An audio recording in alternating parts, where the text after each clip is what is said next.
Bertrand Cassoré, donc moi je suis enseignant-chercheur à l'Université d'Artois et on m'a demandé d'animer cette table ronde, donc je vais essayer de faire ça le mieux possible. En tout cas c'est un plaisir et un honneur donc d'accueillir donc Jean-Laurent Gentil, directeur régional des Hauts-de-France pour Enedis, Simon Karleskind donc de l'ADEME qui est directeur régional Hauts-de-France pour l'ADEME, Laurent Cantat-Lampin, délégué régional Hauts-de-France de RTE, Réseau de transport de l'électricité.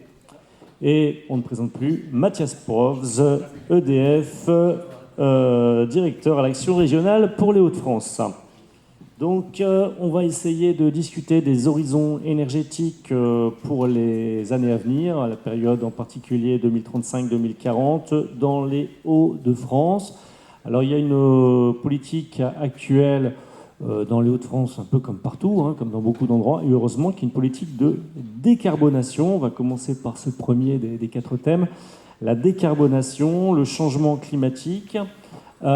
Pourquoi est-ce qu'il faut décarboner? On l'a dit tout à l'heure, 70-80% de nos consommations d'énergie sont fossiles, donc charbon, gaz, pétrole. Ça pose des problèmes. En quoi est-ce que ça pose problème? Pourquoi faut-il décarboner? La France, c'est à peu près 1% des émissions de gaz à effet de serre mondiales. Alors si je me fais un peu l'avocat du diable, pourquoi est-ce que les Hauts-de-France, qui représentent 12-13% de la France seulement, doivent se casser la tête à décarboner? Après tout, on représente un pouillème de pouillème des émissions de gaz à effet de serre. Bonjour à toutes et à tous. Donc Simon Karleskind pour l'ADEME. Cette question, effectivement, elle revient souvent dans les débats, dans les assistants, lorsqu'on va intervenir quelque part. Pourquoi est-ce qu'on s'embêterait avec ces transitions importantes qui vont concerner chacune et chacun au plus proche de ces consommations? La première chose, c'est une question aussi de responsabilité, de briser l'inaction. Oui, on est 1% des émissions dans le monde, la France. On est aussi 0,8% de la population. Donc, quelque part, c'est que ce n'est pas démesuré par rapport à notre poids au sein du monde et de se dire que chacun, à un moment, doit prendre ses responsabilités, sans parler aussi d'une certaine responsabilité historique sur les émissions de gaz à effet de serre précédentes. Ensuite, il y a 2 grandes raisons qui sont généralement invoquées. Évidemment, la transition écologique, la baisse de nos émissions de gaz à effet de serre pour lutter contre les effets du changement climatique que l'on a eu en particulier de plein de fouet ici en région, qui est une dynamique extrêmement importante avec des objectifs forts. Les conséquences sont déjà réelles. C'est pour ça d'ailleurs qu'on a un plan d'adaptation au changement climatique, une trajectoire à plus 4 degrés. Mais si on veut parvenir à limiter ces effets-là, il nous faut résolument baisser nos émissions de gaz à effet de serre. Puis si vous n'êtes pas convaincu par cet argument-là, il en reste un dernier, qui est celui de la souveraineté. À un moment, quand on dit qu'une partie majoritaire, non négligeable de notre énergie vient de l'autre bout du monde, avec des gens qui n'ont pas forcément les mêmes intérêts que chacune et chacun dans cette pièce, faire une production et une consommation locale d'énergie et décarboner en utilisant ce qui est accessible, le vent, le soleil, le sol avec la géothermie ici et maintenant, c'est un enjeu de souveraineté pour éviter... vous pouvez plus facilement discuter avec les collectivités locales si elles sont à la manœuvre qu'avec l'Arabie Saoudite ou les États-Unis s'il faut faire court. Donc cette question de souveraineté est aussi une raison majeure d'engager la décarbonation. Donc il faut décarboner, consommer moins d'énergie fossile. On l'a dit, 70-80% de nos consommations sont d'origine fossile. C'est donc un enjeu, un match qui est très compliqué, très difficile à gagner. Comment on va faire? Qu'est-ce qu'on peut faire pour décarboner? On a parlé avec Mathias tout à l'heure, Mathias Pov, de l'électrification. Est-ce que décarboner, ça passe essentiellement, uniquement par l'électrification? C'est important de bien rappeler que énergie et électricité ne sont pas synonymes, et donc de partir de ce premier postulat et de dire, aujourd'hui, on l'a vu dans la consommation finale, partons de la SNBC de ces 1600 TWh, un premier enjeu, c'est l'enjeu des sobriétés. C'est de consommer moins, la meilleure énergie est celle qu'on ne consomme pas, qui est l'adage qu'on utilise souvent, et de dire qu'à l'horizon 2050, ce qu'on souhaiterait, c'est qu'on soit autour plutôt des 900 TWh. Et en 2030, jalon un petit peu classique dans les enjeux climatiques et énergétiques, on ferait une économie d'environ 30%. Donc il faut déjà que quelque part le gâteau diminue de 1600 à 900 TWh.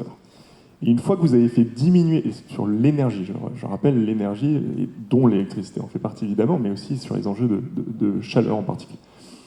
Et une fois que vous regardez ce à quoi vous arrivez dans ces 900 TWh, ce qui est aussi très clairement montré dans les scénarios de l'ADEME ou les scénarios d'ailleurs de RTE ou d'autres, c'est que la part de l'électricité devient plus importante qu'au début. Et donc dans ces deux dynamiques, à la fin, on va avoir un besoin d'électricité qui est supérieur. Mais parce qu'on fait ces sobriétés et qu'on électrifie. Donc c'est pour ça que c'est extrêmement important de regarder l'énergie dans son ensemble, parce que je réinsiste là-dessus, mais par exemple une augmentation de la consommation d'électricité ne nous dit absolument pas si on est sur la bonne trajectoire. Parce que si cette augmentation c'est du fait qu'on n'est pas sobre, bah c'est une mauvaise nouvelle. Si par contre c'est du fait qu'on électrifie des process qui avant cramaient du charbon, parce qu'on en a encore, ou du gaz ou du pétrole, c'est une bonne nouvelle. Donc il faut vraiment regarder ça en finesse et rappeler que voilà, le passage et ces points de jalon à 2030-2050 sont dans cette double tendance. S'il y a d'autres personnes qui veulent intervenir. Ouais, je pense que le débat qu'il y avait eu, je ne sais pas si vous vous souvenez, sur la précédente PPE, qui a focalisé un discours... PPE, c'est la programmation pluriannuelle de l'énergie, qui avait amené à un discours qui s'était à la fin mis dans un corner tout seul, entre faut-il faire du nucléaire ou des ENR. Il n'y avait plus que ça. Donc on était en train de se dire que comment on allait décarboner les 97% qui sont déjà décarbonés, donc il restait plus que 3% à aller chercher, et sur 25% du mix énergétique. C'est exactement ce que dit Simon. Et on a occulté l'ensemble des 75%, y compris même le bâtiment, qui est un des leviers les plus importants dans la rénovation énergétique du bâtiment. Ça a été ajouté, mais dans les toutes dernières semaines de mémoire, quand on a eu les échanges à l'époque. Donc il ne faut pas qu'on refasse cette erreur-là, et ce qu'on le disait tout à l'heure, c'est qu'on part des émissions de CO2, on part de la consommation énergétique au sens large, et c'est bien l'objet des études et de l'étude qui a été menée par le pôle Médée avec l'ensemble du collectif des réseaux énergétiques intelligents. C'est qu'est-ce qui existe aujourd'hui, qu'est-ce qui va se passer, comment on va le transformer, et comment on utilise les différents leviers. Et comme tu le disais, on est de plus en plus local, et donc quels sont les atouts et quels sont les potentiels de la région pour aller chercher ces leviers, et comment les utiliser pour qu'on ait une optimisation globale, optimale du système énergétique et du système électrique qui va se mettre en place. Alors l'avantage d'un système électrique, ça a été dit, c'est un système de flux qui est pilotable avec du numérique parce que c'est très commandable. Le désavantage, c'est que ça se transporte beaucoup plus difficilement parce que c'est une logique de flux et pas une logique de stock, comme ça a été rappelé. Donc il faut jouer sur l'ensemble de ces leviers. Et je pense que on parlait tout à l'heure des réseaux de chaleur. C'est une densité de population, donc un territoire qui est pour la même densité, enfin le même nombre d'utilisateurs à une densité plus grande, donc une surface moins grande, offre des opportunités d'utilisation des réseaux de chaleur. C'est pas pour rien qu'aujourd'hui on en a 350 km dans la région pour 1900 GWh et que l'on vise ici dans la région à passer à 300 réseaux de chaleur en 2030 pour aller chercher jusqu'à 5,5 TWh d'utilisation de cette énergie qui en plus permet de récupérer l'énergie fatale. Donc voilà, il faut réfléchir, j'allais dire tous azimuts, avoir quelque part toute une palette de solutions, et en fonction des caractéristiques externes de notre territoire et des caractéristiques de transformation de nos usages, que ce soit industriel, tertiaire ou particulier avec la mobilité par exemple, quels sont les meilleurs leviers à utiliser dans je refais le lien avec la collectivité tout à l'heure, dans cet aménagement du territoire, comment fait-on un aménagement énergétique qui est le miroir de l'aménagement du territoire? On a parlé beaucoup de réindustrialisation. Il y a d'énormes projets dans le Dunkerquois, on l'a dit, mais pas seulement, en partie avec les usines de batteries, les data centers. Comment peut-on faire rimer cette réindustrialisation avec la sobriété énergétique? Est-ce que toutes ces usines, c'est bien compatible avec la sobriété, avec la baisse des émissions de CO2, hein, puisque l'essentiel des émissions viennent justement de l'industrie, dans la région en tout cas? Alors, je vais essayer de répondre. Peut-être pour faire le lien avec la question d'avant, il faut quand même se rappeler qu'à peu près la moitié des émissions de CO2 de la France sont liées aux importations, c'est-à-dire finalement à des biens qui sont faits à l'autre bout du monde. Et donc RTE, dans l'étude qu'on avait faite en 2021, là, qui s'appelle Futur énergétique 2050, on avait regardé finalement si on réindustrialisait une partie finalement notre industrie plutôt que produire des biens à l'autre bout du monde, quel gain ça pouvait avoir. Et la conclusion, c'est qu'en augmentant un peu finalement la part industrielle en France, de 2-3% là, sur le PIB, ça permettait de gagner quasiment 2 ans, d'ici 2050, d'émissions de CO2 sur l'ensemble de la France. Donc on voit que c'est extrêmement efficace finalement de produire en France les biens de consommation. Et donc on gagne aussi, comme tu disais tout à l'heure Simon, en souveraineté, ce qui est évidemment un élément qui est important. Alors pour essayer de répondre plus précisément à la question, finalement, est-ce que réindustrialiser, notamment à Dunkerque, là, ça a un intérêt? Alors évidemment, puisque on parlait d'Arcelor tout à l'heure, Mathias, tu en parlais, leur projet, ça va quand même conduire à diminuer de 40% leurs émissions de CO2 d'ici 2030, en électrifiant finalement leur process, donc passer du charbon dans les hauts fourneaux à des fours électriques demain, voire à de l'hydrogène vert produit à partir d'électricité décarbonée. Donc tout ça va être extrêmement efficace et donc il y a vraiment un intérêt à s'électrifier et donc finalement à changer d'énergie. Alors puisque la question c'était aussi, est-ce qu'il y a une question de sobriété derrière tout ça? Alors déjà, quand on change de technologie, généralement, les industries, mais aussi finalement dans nos habitudes de consommation, on peut gagner en efficacité. C'est vrai pour les process industriels, c'est vrai aussi, j'insiste, la meilleure illustration, c'est souvent le véhicule électrique. On gagne en efficacité au moins 3-4 fois en termes d'efficacité en passant la mobilité électrique qu'en restant avec un véhicule thermique. Donc tout ça pour dire que en changeant une fois de plus de technologie, on arrive à gagner en efficacité. Donc les deux sont évidemment liés. Oui, rappelez effectivement que dans aussi les scénarios donc transition 2050 que je vous invite toutes et tous à aller voir, qui permettent de réfléchir au chemin possible pour atteindre la neutralité carbone. Parce que vous le savez, donc en 2050, on souhaite la neutralité carbone. En tout cas, c'est l'objectif que la France s'est donné. Mais les manières d'y arriver sont plus complexes et plus floues. Et c'est pour ça que l'ADEME, en 2021, a sorti les scénarios transition 2050, qui sont des scénarios qui bouclent. C'est-à-dire que dans ces scénarios, vous ne consommez pas 4 fois l'électricité disponible, vous ne consommez pas 8 fois la biomasse accessible, etc. Ces 4 chemins qui sont qui tous, je tiens à le rappeler, atteignent la neutralité carbone, mais qui partent de postulats très différents. Le premier scénario est extrêmement frugal, extrêmement sobre. Le dernier est beaucoup plus consommateur de ressources et d'énergie. Mais les 4 y parviennent et ça permet de réfléchir au chemin possible vers la transition.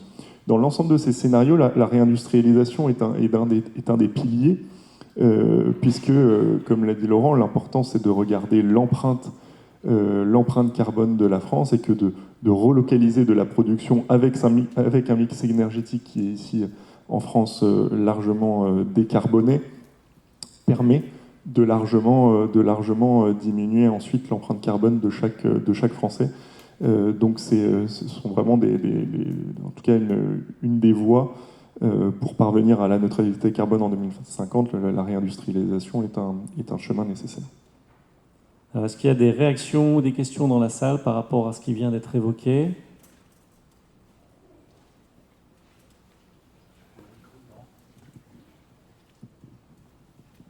Merci de vous présenter juste avant de poser la question. C'est Jean-Éric Donnel, je suis un retraité des IEG, enfin EDF si vous préférez, mais il y a aussi des gaziers, entre autres. Oui, on parle de réindustrialisation, mais quand je lis les journaux, en particulier sur le Dunkerquois, il y a aussi de très mauvaises nouvelles. ArcelorMittal, je pense que j'ai cru comprendre qu'il y avait un certain nombre de projets, notamment de décarbonation, qui étaient mis en cause. Et puis un secteur industriel qui est très important dans les Hauts-de-France, c'est l'industrie automobile. Or, on entend parler de crise, etc. Alors, certes, on va avoir des data centers, on va avoir des méga factories pour les batteries, mais quel est le bilan de tout ça, quoi? Alors, sur Arcelor, j'en ai parlé tout à l'heure, on est en train de se rendre compte que une stratégie énergétique, ça se fait à l'échelle d'un pays, mais ça se fait aussi à l'échelle de l'Europe, d'un continent. Et forcément, Arcelor aujourd'hui en concurrence avec l'acier qui est fait partout ailleurs dans le monde, avec des conditions environnementales qui ne sont pas forcément les mêmes. La question qu'Arcelor a soulevée, c'est de suspendre temporairement le démarrage de ces projets qu'on évoque depuis ce matin, en se disant comment on va protéger et quelque part on va donner une valeur ajoutée à l'acier parce qu'il sera décarboné. Il y a d'autres pays, notamment asiatiques, pour ne pas les citer, la Chine, qui produisent de l'acier en grande quantité, assis sur des centrales à charbon, même si la dynamique est très forte en Chine sur l'électrification bas carbone, puisque c'est les premiers à déployer et des centrales nucléaires, mais également des sources d'énergie renouvelable, on est encore sur un contenu carbone du kilowattheure qui est extrêmement élevé. Donc, on revient toujours à la même question, c'est quelle compétitivité pour les produits en France bas carbone qui sont vertueux versus d'autres produits en Europe. On parlait de souveraineté tout à l'heure, la crise énergétique qu'on a traversée en Europe a été causée par des mouvements qui sont exogènes à l'Europe, c'est-à-dire la montée du prix du gaz par des mouvements géopolitiques qui, par les mécanismes de fixation des prix européens, est venu impacter le prix de l'électricité. C'est-à-dire que c'est un prix de gaz mondial qui est venu impacter une règle de fixation des prix de l'électricité européenne. Et donc certains, je ne vous fais pas de dessin, peuvent en jouer parce qu'ils ont trouvé un levier, pour le coup, de venir faire de l'énergie une arme géopolitique comme ça l'a toujours été. L'Europe s'est créée sur une Europe du charbon et de l'acier, souvenez-vous, hein, l'origine de l'Europe c'est ça. C'est-à-dire comment on arrive à travailler sur ces dimensions-là. Alors, plus on sera souverain et moins on sera dépendant des leviers externes. Sur les gigafactories, vous l'avez dit, le choix qui a été fait sur les 3D, hein, Douai, Douvrin, Dunkerque, puisque c'est réparti sur l'ensemble de la région, c'est de travailler cette transformation de véhicules thermiques, qui était une valeur industrielle forte, puisque la première région industrielle automobile de France, ce sont les Hauts-de-France, pour qu'elle le reste en passant aux véhicules électriques. On est dans une transformation qui va très vite, mais qui nécessite des adaptations d'outils industriels. Et on voit aujourd'hui que la règle qu'il va falloir fixer, et c'est en train de se fixer entre les pays américains, européens versus l'Asie, c'est quelle régulation du marché de l'automobile électrique qui est faite à grands coups de nouvelles marques par les pays asiatiques, quel impact sur notre propre industrie de l'automobile en France et en Europe. Tous les constructeurs sont concernés, les États-Unis également. On voit qu'on n'a pas toujours les mêmes règles commerciales. Hein. Certaines marques ont été lancées avec un soutien très fort de l'État pour pénétrer les marchés européens et américains. Comment on y résiste? Quelle régulation on y fait? Voilà, on est vraiment dans des enjeux qui ne sont pas purement énergétiques. Enfin, ce qui se passe sur la filière automobile, c'est pas dû à l'énergie, c'est dû à une anticipation de la chaîne de la valeur par la Chine qui est allée jusqu'à, il y a quelques années, se rendre propriétaire de minerais qui servent à fabriquer les batteries lithium-ion, qui leur permettent d'avoir un prix compétitif sur les batteries et donc un prix compétitif sur les véhicules électriques et qui cherchent à les diffuser partout dans le monde. On est sur une intégration de la chaîne de la valeur sur le véhicule électrique, mais qui va au-delà de l'aspect technologique, mais bien de l'aspect positionnement entre les différents pays pour attaquer l'industrie de l'automobile. Donc voilà, on est dans ce jeu où, on le disait tout à l'heure, le monde de l'énergie n'est pas un monde qui est complètement décorrélé du monde industriel ou du monde géopolitique, loin de là. Et tout ce qu'il y a, à chaque fois qu'il y a eu des frottements géopolitiques, l'énergie était quand même pas très très loin, au sens large, dans tous les conflits qu'on a pu rencontrer dans le monde. Peut-être juste rajouter effectivement une chose, on traverse une période d'incertitude. On va pas se mentir, pas absolument tous les niveaux, et les industriels détestent l'incertitude. Donc, il y a des grandes transformations sur lesquelles beaucoup, en particulier les ventes de véhicules électriques, finalement, les prévisions ne rencontrent pas la réalité. Les marchés de l'acier, pour citer ArcelorMittal, aujourd'hui, la réalité du marché de l'acier n'est pas celle qu'ArcelorMittal envisageait pour 2024 et 2025. Face à ces grandes transitions, les industriels aujourd'hui hésitent et les incertitudes, pour le coup, géopolitiques, qui pourraient avoir des incidences très fortes à plus moyen long terme, les font douter. Il y a quand même une chose qui va se mettre en place qu'il faut regarder de près, c'est le mécanisme d'ajustement aux frontières du carbone en Europe. En Europe, on a commencé par mettre en place des quotas carbone qui ont aujourd'hui une incidence assez forte, pèsent dans les décisions des industriels, parce qu'une fois que vous avez des quotas gratuits, une fois que vous les dépassez, vous commencez à payer, et puis alors ça dirige quelque part une partie de votre production. Et aujourd'hui, on est quand même de mémoire à 80 € la tonne sur le marché carbone, donc ça a quand même une incidence assez forte. Demain, on va faire entrer un mécanisme d'ajustement aux frontières de l'intensité carbone des produits qui rentrent, et c'est quand même un élément qui va très fortement améliorer la compétitivité des industriels qui vont aujourd'hui produire en France. Parce que c'est très vrai ce que Mathias a dit. Aujourd'hui, la question, c'est comment est-ce qu'un produit plus vertueux d'un point de vue environnemental va pouvoir se positionner aussi d'un point de vue prix sur les marchés. Et ce mécanisme-là, alors, sans jouer sur le fait que vous serez prêt à acheter plus cher de l'acier vert, au moins il va rendre l'acier moins vert, sensiblement, pour le coup, lui, plus cher. Donc, il va vous permettre de gagner un avantage comparatif. Donc, il faut voir quel va être quelque part le résultat concret de la mise en place de ce mécanisme couplé à ces quotas carbone et au marché du carbone. Si je veux juste ajouter un point, c'est que pour les industriels, comme tu l'as dit Simon, je pense qu'à terme, ils n'auront de toute façon pas le choix. C'est-à-dire que soit ils feront de l'acier décarboné pour Arcelor, soit ils ne feront pas d'acier et ils iront ailleurs. Donc je pense que l'alternative, elle est là, dans notre région. C'est le premier point. Et puis le deuxième point, c'est que effectivement, il y a un trou d'air en ce moment, on le voit tous. En revanche, il y a bien une vision de long terme qu'on doit tous avoir, qui est quand même, rappelons-nous, celle du changement climatique.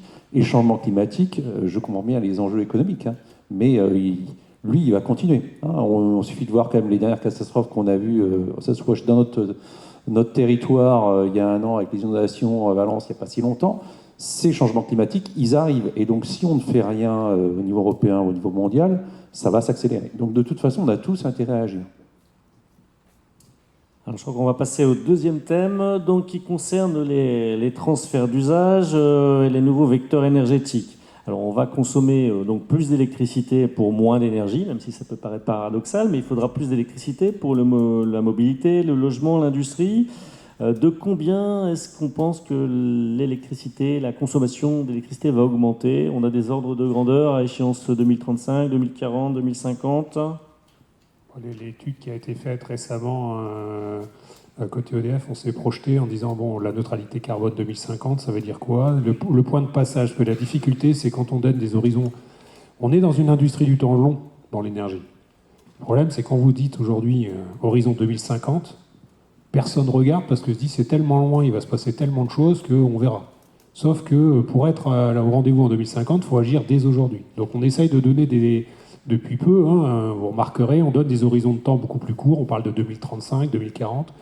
2035, c'est ce que tu disais tout à l'heure, des points de passage. 2035, le calcul qu'on a pu faire, si on veut être sur la trajectoire de décarbonation en fonction de tout ce qu'on s'est dit ce matin, en prenant en compte tous les leviers directs ou indirects de décarbonation, c'est un impact de 150 TWh. C'est-à-dire qu'il faut 150 TWh d'électricité qui viennent de la conversion, et non pas de la non-sobriété, mais qui viennent bien de la conversion de fossiles vers de l'électrique. Donc actuellement, on a un peu plus de 400, il faudrait 150. Ça fait un tiers en plus à la louche. Exactement.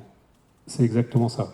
Il faut qu'on arrive à aller chercher dans les 75% de fossiles pour aller sur la trajectoire des 55%, c'est-à-dire que la SNBC vise de passer de 25% d'électricité à 55% d'électricité dans un mix qui lui-même s'est réduit de 40%. La taille du gâteau a réduit à 930 TWh, en passant de 1600 à 930 TWh. Donc c'est moins d'électricité par usage, mais plus d'usage de l'électricité en allant chercher la décarbonation. Et le meilleur exemple grand public, on parle du véhicule électrique, hein, tu le disais tout à l'heure, hein, une voiture qui consomme 100, vous la passez à l'électrique, déjà elle a un rendement 3 à 4 fois supérieur, donc pour la même quantité d'énergie, elle va faire 3 ou 4 fois plus de distance, et ensuite vous passez à une énergie décarbonée, donc c'est doublement vertueux. La pompe à chaleur, c'est pareil, on a un coefficient de 4, donc on a à la fois un passage qui permet l'efficacité énergétique plus la décarbonation. Donc c'est 150 TWh, et ces 150 TWh, il faut aller les chercher avec un mix de solutions. Il y aura du nouveau nucléaire parce que la croissance de la consommation veut que pour avoir une énergie pilotable, commandable et technico-économiquement intéressante, le nucléaire reste une solution. C'est ce qui a fait aujourd'hui l'historique du parc que l'on peut connaître en France, que beaucoup de pays dans le monde nous envient. Hein.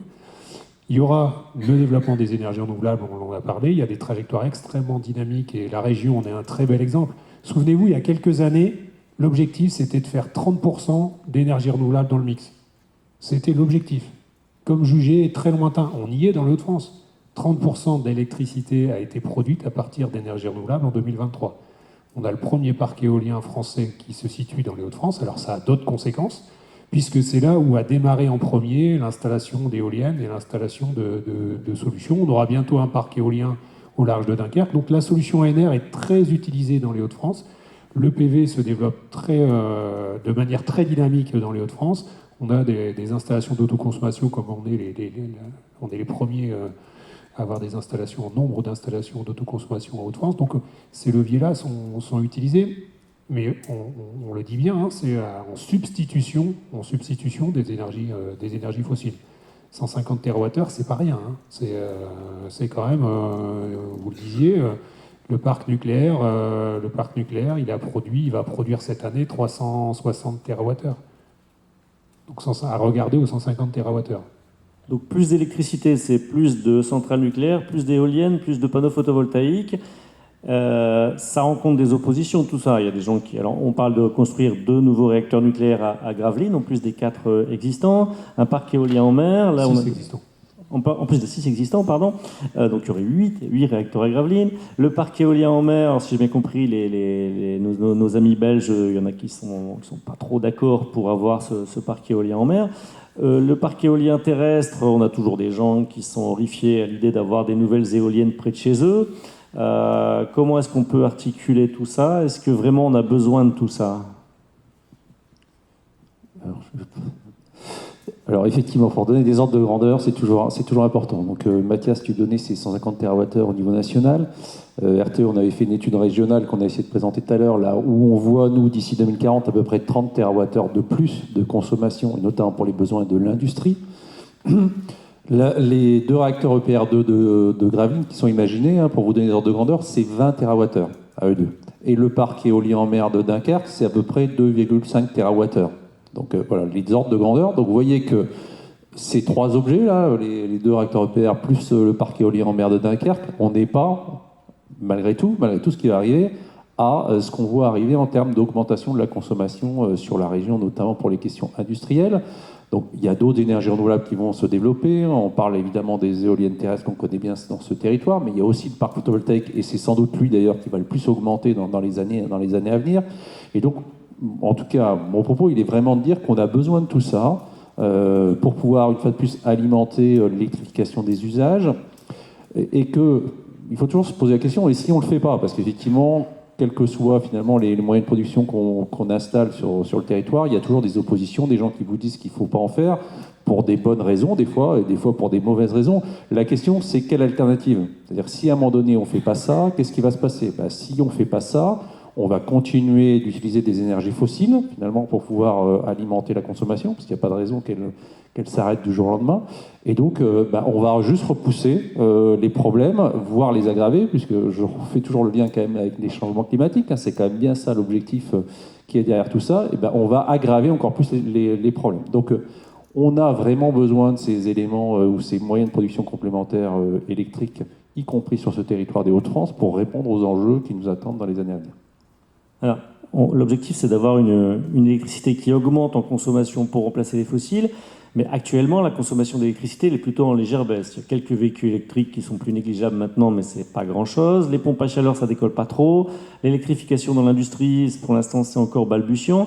Est-ce qu'il n'y a pas un problème de rythme d'installation? Est-ce qu'on risque pas d'avoir trop d'énergie, d'avoir surproduction dans les années qui viennent, si on continue à installer autant d'éoliennes et de panneaux photovoltaïques? Ça, c'est une vraie question et qui est d'ailleurs en train d'être adressée dans le cadre de la PPE 3, programmation pluriannuelle de l'énergie en version 3, qui est en concertation en ce moment, qui a été mise en concertation par le gouvernement. C'est quelle dynamique de croissance des moyens de production versus quelle dynamique de croissance de la consommation du fait de la décarbonation. Voilà, ces deux choses-là. On revient sur la logique de flux, c'est toujours pareil, comme on doit avoir un équilibre, il faut pas être en retard sur les investissements parce que c'est du temps long, mais pas être trop en avance, parce que sinon on a des actifs qui vont être surdimensionnés et en avance de phase quelque part, et donc surenchérir, in fine, le système électrique global. Donc c'est ça qu'il faut avoir en tête, sauf qu'on a des ruptures, d'usage qui peuvent aller beaucoup plus vite. Regardez le véhicule électrique, enfin on a l'impression que c'était il y a des années. C'est pas si vieux que ça. Hein. Quand on a lancé l'interdiction à 2035, d'un seul coup, tout le monde s'est converti, entre guillemets, comme un seul homme dans tous les industriels, alors que certains avaient des approches où ils sont rentrés très très tard dans le véhicule électrique, parce que justement, ils se disaient qu'il faudra une période beaucoup plus longue. Le changement climatique impose d'aller vite. La réglementation est venue imposer un rythme qui était... Alors, est-ce qu'il était trop rapide, trop lent? Peut-être certains diront trop rapide parce que l'industrie automobile en Europe a eu du mal à s'adapter versus, je ne refais pas ce que je disais tout à l'heure avec l'industrie automobile asiatique. Mais en tout cas, on voit bien que cette dynamique est lancée. Et le fait que la consommation baisse, c'est plutôt une bonne chose, puisque là, l'étude qui est en train d'être réalisée, c'est vous avez une consommation... L'efficacité énergétique, c'est-à-dire la capacité à avoir le même usage mécanique ou thermique à base d'électricité, nécessite moins de consommation d'électricité. Donc ça, c'est plutôt les rendements s'améliorent. Donc ça fait chuter à même usage, ça fait chuter la consommation. La sobriété du fait du prix de l'électricité, etc. Regardez, on a perdu de l'ordre de 9 à 10% sur les factures d'électricité des Français parce qu'ils ont été d'un seul coup beaucoup plus attentifs. Les campagnes menées par l'ADEME sur ajuster votre thermostat, 1 degré, c'est 7% de facture d'électricité. On est allé tout doucement vers une utilisation plus sobre de l'électricité et de l'énergie au sens large. Donc ça fait chuter la consommation. Et par contre, dans le même moment, on a l'électrification des usages qui transforme du fossile en électrique. Et donc, un moins, un plus fait que pour l'instant, on est plutôt stable. Ce qu'il faut quand même avoir en tête, c'est que l'ensemble des projets qu'on évoque depuis maintenant 1 an et demi, voire 2 ans, notamment dans la région, les gigafactories de batteries, elles ne tournent pas encore à plein régime. Quand elles vont tourner à plein régime, c'est quasiment 1 TWh par usine. Donc l'électricité, j'allais dire que l'électricité, la croissance de consommation d'électricité, elle est juste dans sa phase de construction et va arriver. Par contre, quand elle va arriver assez rapidement et ça va être une croissance qui va être assez forte, puisque tous ces objets vont se mettre en fonction et rentrer en service dans des temps assez courts. Donc il ne faut pas dire que ça ne se fait pas, il faut juste dire qu'on est sur la phase, comme on le disait, on est sur du temps long. Et une usine, ça met, entre les concertations, la construction, le raccordement, etc., ça met 3-4 ans. Par contre, au bout de 3-4 ans, on va avoir une montée en puissance qui va être assez rapide. Et donc là, on va avoir des effets tout de suite visibles sur la consommation électrique. Et si on n'était pas en train de réfléchir à comment anticiper, mon voisin de gauche, il serait bien dépourvu parce qu'il n'est pas capable de construire une ligne 400 000 volts en 3 semaines. Moi, je voulais vraiment rebondir sur ce sujet-là. Il ne faut pas être myope en ce moment. C'est clair qu'on a une consommation qui est soit plate, soit en légère baisse en ce moment. Pour autant, on est vraiment sur du temps long. Construire une centrale nucléaire, c'est 15 ans. Construire des lignes électriques, c'est entre 5 et 10 ans. Construire même des éoliennes, c'est 6-7 ans. Donc, il faut imaginer qu'à un moment donné, il faut vraiment travailler sur le temps long. Et pour répondre aux besoins qui arrivent en 2030, c'est maintenant. Hein. C'était même il y a quelques années. Donc, il ne faut surtout pas se dire, en ce moment, il y a un peu une baisse de consommation, donc on arrête tout. Parce que là, on est sûr d'aller dans le mur. Et je pense que là-dessus, que ce soit pour les oppositions locales ou pour essayer d'équilibrer justement production et consommation, l'important, c'est le dialogue. Et c'est la méthode dans laquelle on peut faire les choses. Mathias, dans son introduction, le mentionnait. Le préfet de région, en lien avec le président du conseil régional, ont lancé les COP les COP régionales qui ont pour objectif de regarder l'ensemble des leviers que l'on a sur la décarbonation et de voir d'ici 2050 quels sont les projets lancés, comment est-ce qu'on peut attaquer tel ou tel sujet, en lien évidemment avec le SRADET et l'ensemble des schémas régionaux.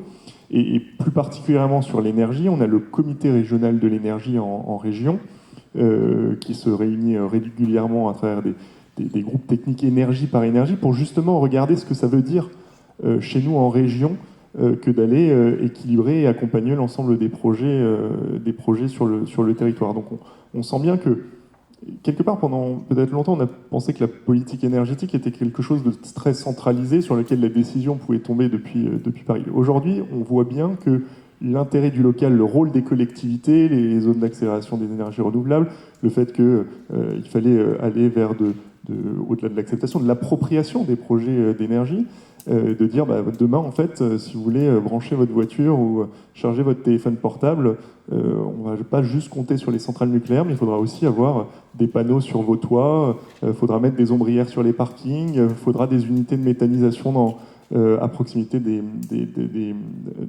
agriculteurs, etc. Alors, on a un vrai changement de paradigme du côté de la politique énergétique qui est plus décentralisée et plus locale. Et en tout cas, ça passe par le dialogue. Il y a une énergie renouvelable dont on parle un peu moins, c'est le biogaz qui est issu de la méthanisation des déchets agricoles. Donc ça fonctionne, on a pas mal d'usines de méthanisation dans la région. Est-ce que ça va se substituer au gaz fossile, ou est-ce que le but c'est de faire de la chaleur, ou est-ce que c'est de produire de l'électricité avec ce biogaz? Qu'est-ce qui est préférable? Effectivement, quand on regarde encore une fois le part du gâteau qui se réduit avec l'électrification qui augmente, il reste, et on a commencé à largement le dire, il reste une part, environ un tiers, entre 20 et 30%, de consommation énergétique qui ne soit pas de l'électricité. Et là aussi, il faut absolument que ce soit un maximum d'énergie renouvelable qui soit au sein de ce mix. On a toute une discussion autour des carburants de synthèse, de l'hydrogène et du biogaz. Ce qui est assez clair dans tous les scénarios, c'est que la consommation de gaz va diminuer assez drastiquement.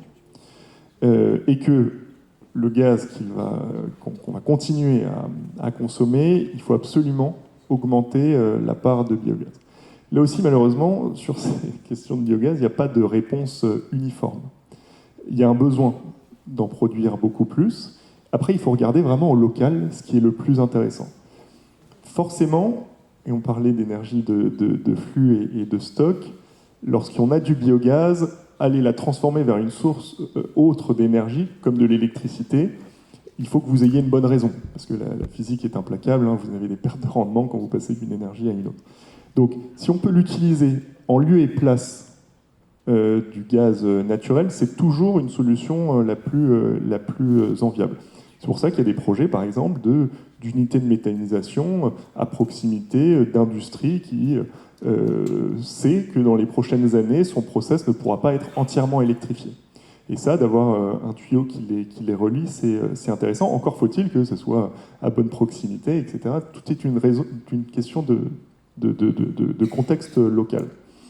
Ensuite, si vous n'avez pas de capacité à mettre le biogaz directement à proximité d'un industriel, par exemple, vous avez la possibilité de l'injecter. C'est ce qui se développe très largement dans les dernières années dans les Hauts-de-France. C'est les chiffres qui ont été montrés, le biogaz injecté dans les réseaux. Là aussi, c'est intelligent si vous n'avez pas besoin de tirer 40 km de canalisation pour aller l'injecter dans le réseau de GRDF. Et puis, la dernière solution, qui là a été plus largement déployée au tout début de l'émergence du biogaz en région, c'est la cogénération. Donc vous utilisez votre gaz vous faites tourner des turbines, vous produisez de l'électricité que vous injectez dans le réseau, si la proximité, ça peut être intelligent. Et au passage, c'est quand même là où c'est intéressant, c'est que vous récupérez la chaleur. La dernière solution qui consiste à juste faire tourner des turbines pour faire de l'électricité sans récupérer la chaleur, là, généralement, c'est un peu moins indiqué, surtout dans un pays où la production d'électricité est largement décarbonée. Si vous êtes dans un pays comme la Pologne qui utilise encore largement du charbon, ça peut être intéressant, mais en France, généralement, le contexte local n'est pas intéressant. Et vous avez par exemple sur de la cogénération, je visitais une exploitation qui pour le coup en fait récupère des subsides de la vente de l'électricité et sèche son maïs avec la chaleur récupérée sur sa cogé. Là on sent qu'on a un écosystème énergétique cohérent. Donc le biogaz, on s'en servira peu pour l'électricité. Donc l'électricité, on a le nucléaire, mais on aura de plus en plus d'éolien et de photovoltaïque, qui sont des énergies, pour reprendre le vocabulaire de tout à l'heure, de flux et non de stock, c'est-à-dire, on dit intermittente, non pilotable, bref, ça dépend de la météo. Comment est-ce qu'on va pouvoir faire pour adapter la production à la consommation, puisque à l'heure actuelle, quand les gens appuient sur le bouton, ils ne se posent pas la question de savoir s'il y a du vent ou s'il y a du soleil. L'électricité, elle s'adapte en permanence à notre demande. Et là, en quelque sorte, c'est la météo qui va piloter la production. Comment est-ce qu'on envisage ça ? Alors, en effet, c'est une bonne remarque. Et quand on pousse ce modèle-là jusqu'à l'extrême, c'est ce qui vient de se passer en Allemagne. Mathias pourra le commenter juste après moi, où finalement, on commence à avoir les pouvoirs publics qui disent aux acteurs consommateurs de l'électricité qu'il va falloir qu'ils décalent leur organisation interne, leur process industriel interne pour pouvoir consommer quand l'électricité est disponible.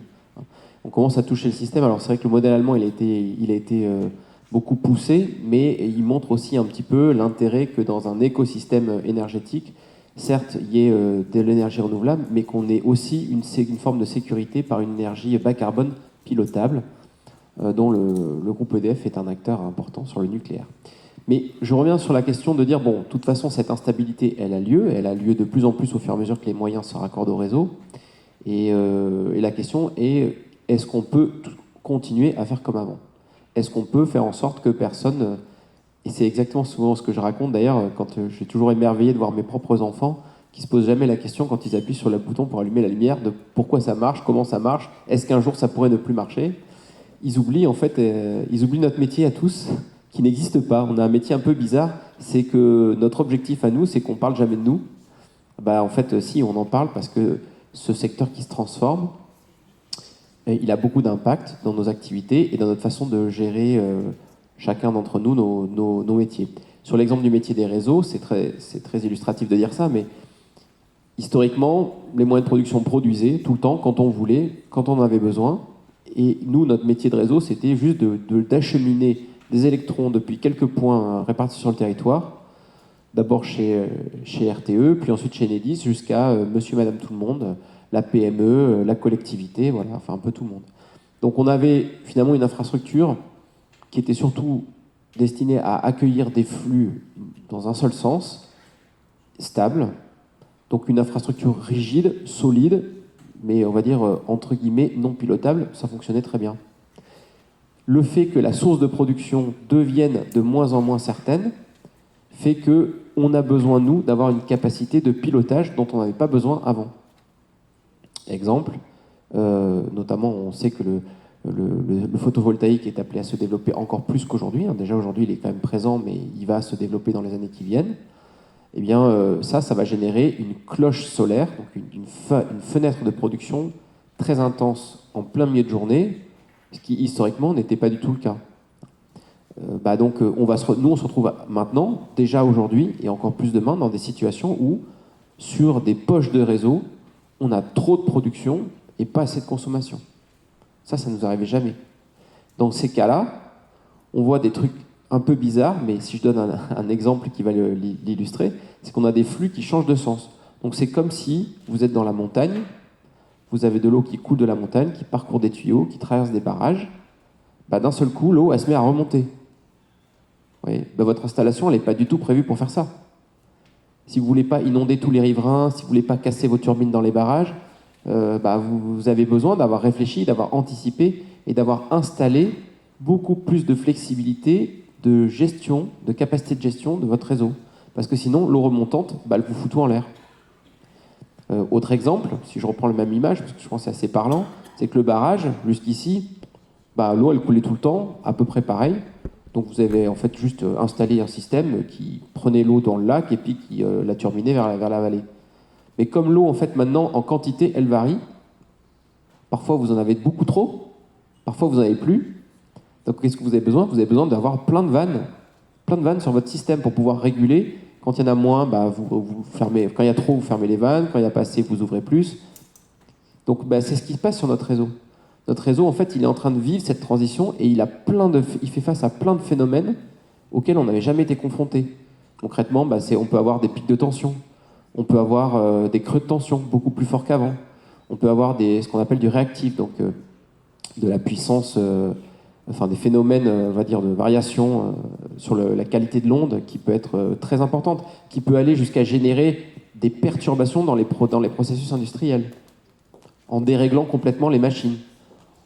On peut aller à l'extrême jusqu'à griller tous les appareils de toute une rue, en totalité, tous vos appareils électriques.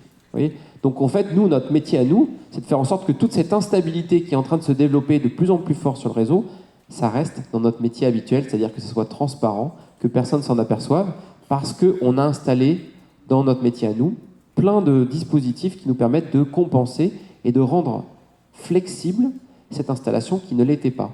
Alors, la première illustration, je vais lui donner celle-là parce qu'il y en a une que tout le monde connaît, qui n'a pas été construite, on va dire, comme elle est en train d'évoluer, mais c'est les fameuses heure-planeur creuses. Les heure-planeur creuses, c'était déjà un instrument de flexibilité pour déplacer de la consommation au moment où on en avait besoin. Donc historiquement, la nuit, il y avait les centrales qui tournaient, il n'y avait pas beaucoup de consommation, donc on avait besoin de déplacer de la consommation vers la nuit. Là, maintenant, ces heure-planeur creuses, justement, dans la consultation actuelle, qui est mise en place par les pouvoirs publics, elles vont être déplacées en milieu de journée à cause de cette fameuse cloche solaire. Donc à un moment, on a trop de production. Autres exemples pour nous, par exemple, quand on raccorde les éoliennes, eh bien on les raccorde, mais au bout d'un moment, c'est un petit peu comme un poste source. On raccorde les éoliennes, je prends souvent cette image-là, c'est comme une multiprise. Vous voyez, vous avez branché le premier parc, le deuxième parc, le troisième parc, au bout d'un moment, il n'y a plus de place. Donc là, vous devez construire des extensions de votre poste source, ça prend beaucoup de temps, ça coûte beaucoup d'argent. Donc vous facturez des raccordements aux clients, très cher, ce qui fait que parfois ça tue l'économie du projet lui-même. Donc le projet, il ne se fera pas. On a des alternatives maintenant en forme de flexibilité sur le raccordement, où on peut proposer à des clients de se raccorder pour faire en sorte que 98-99% du temps, ça fonctionne, et 1 à 2% du temps par an, les moments où ça ne passera pas, on va dire à ce parc-là, vous limitez votre puissance d'injection, ou même vous vous déconnectez. Et donc ça, c'est une autre forme de flexibilité. Donc pour la première, heure-planeur creuse, une flexibilité sur la consommation. Là, on parle d'une flexibilité sur la production. Le compteur Linky qui a été déployé partout, il a permis, il n'y a pas très longtemps, de faire une expérience grandeur nature sur tout un département pour dire si jamais on se retrouvait dans la même situation qu'il y a quelques mois, ou tout juste 1 ou 2 ans, où on avait un manque de production pour des questions de difficultés dans le parc nucléaire, on a été capable de faire une campagne nationale sur un département complet pour dire pendant quelques heures, au lieu d'être amené à dire je vais vous couper, Simon, tiens, chez toi, pendant 2 heures, de 8h à 10h, tu n'auras pas d'électricité, puis Mathias, ça sera de 10h à 12h, et puis Laurent, ça sera de 12 à 14.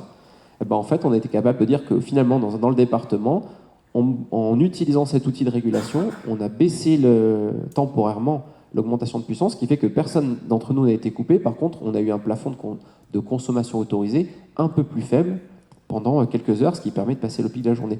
Un autre exemple pour instrumenter le réseau. Donc, le mot flexibilité, c'est un mot qui revient souvent. Donc ça consiste, si on a bien compris, essentiellement à adapter la consommation à la production. Qu'est-ce qu'on a comme moyen pour inciter les gens? Donc les heures pleines, les heures creuses, le tarif. Au niveau des industries, on imagine qu'il y a des systèmes d'incitation tarifaire également pour adapter la production de l'usine. Est-ce que ça ne peut pas avoir des grosses conséquences sur, en particulier, les horaires de travail des salariés? Horaires de travail, ça pourrait, mais c'est ce qui est en train d'être demandé. On disait en Allemagne, c'est très concret parce que c'est rapide. En revanche, les flexibilités, c'est la flexibilité à l'amont et à l'aval, c'est-à-dire adapter la consommation, mais aussi adapter la production.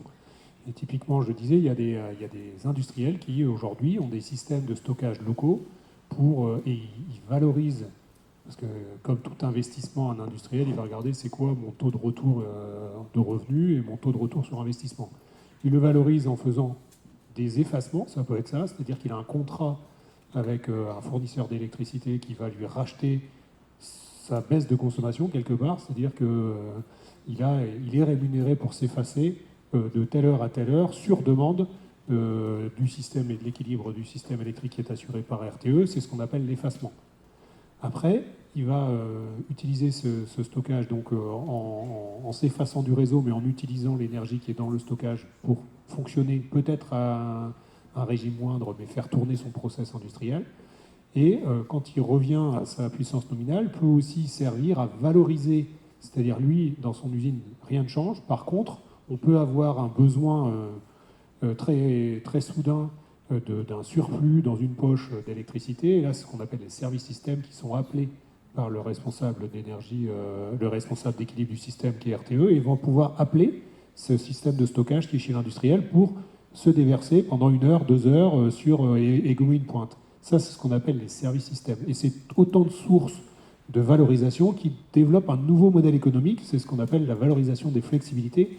Et c'est tout ça qu'on cherche à développer, puisque d'un côté, on va avoir des flexibilités subies du fait de la technologie et du fait du soleil, parce qu'on parle d'une cloche solaire, mais pour avoir fait ça dans les Antilles il y a une dizaine d'années, quand vous avez un gros nuage qui passe, c'est moins 30% de productible sur des installations solaires.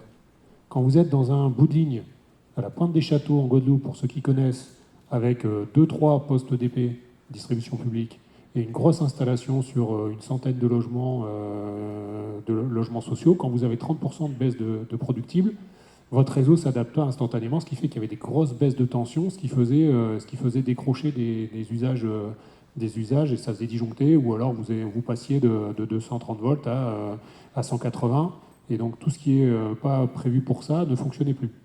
Ça veut dire qu'il a fallu développer des moyens d'adaptation en temps réel, déjà des capteurs qui anticipaient le fait qu'on puisse avoir des gros nuages qui arrivent, ça paraît bête, mais c'est comme ça, et puis en dessous, adapter le niveau du transformateur pour qu'on réussisse à maintenir cette tension entre plus ou moins 10% des 230 volts. C'est-à-dire que des batteries peuvent être pertinentes dans ces cas-là. Les batteries peuvent être pertinentes, ça peut être aussi une adaptation du taux de transformateur entre le 20 000 et la basse tension. C'est les régleurs en ligne aujourd'hui, c'est ce qu'on a sur on appelait les postes sources tout à l'heure, les postes sources qui font l'interface entre RTE et Enedis. On a des transformateurs et vous êtes capable de jouer sur le nombre de bobinages pour jouer sur votre rapport de transformation entre le primaire et le secondaire, et donc réajuster la tension. Sauf que ça, c'est les régleurs en ligne, c'est ces espèces de barillet qui sont avec des temps qui sont assez longs. On peut avoir des choses qui sont numériquement beaucoup plus rapides et beaucoup plus proches de la consommation.